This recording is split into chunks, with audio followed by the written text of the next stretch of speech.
అందరికీ happy Sunday. ఈ రోజు అయితే మేము బయటకు వెళ్తున్నాం అనమాట. బయటకంటే రాట్నాలకు ఉంటాండి. మాకు తెలిసిన రిలేటివ్ ఒక ఆయన భోజనాలకి ఇన్వైట్ చేశారు. అక్కడికైతే రెడీ అవుతున్నాము. పదండి వెళ్ళిపోదాం. బయట అయితే వర్షం వస్తుందండి. ఇప్పుడు కాటుకు వేసుకోవాలో లేదో కూడా అర్థం కావట్లేదు. నాకు లైట్గా వేసుకుంటాను. కొంచెం వేసుకొని బొట్టు పెట్టుకొని వెళ్ళిపోతాను. బయట వర్షం పడుతుంది మొత్తం.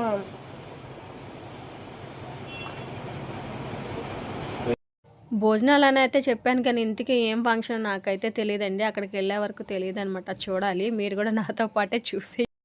దారిలో వెళ్తూ వెళ్తూ ఇంక ఈరోజు సండే కదండి, మార్నింగ్ అయితే ఫుల్ వర్షం అని చెప్పి ఇంకా నేను చర్చిలో దండం పెట్టుకుని ఇంకైతే బయలుదేరిపోయాము. రాట్నాలగుంట అయితే వెళ్ళిపోయామన్నమాట. ఇదేనండి ఏసీ హాల్. పాపది ఓణీల ఫంక్షన్ అండి. అక్కడికి వెళ్ళాక నాకు అర్థమైంది. మా హస్బెండ్ అయితే నాకు చెప్పలేదు. ఇంకా భోజనం చేసేసి మేము వచ్చేటప్పుడు పాపకి కొంచెం డబ్బులు చదివించేసి రిటర్న్ గిఫ్ట్ తీసుకొని అయితే వచ్చామన్నమాట. చూపిస్తాను ఏమేమి ఉన్నాయో.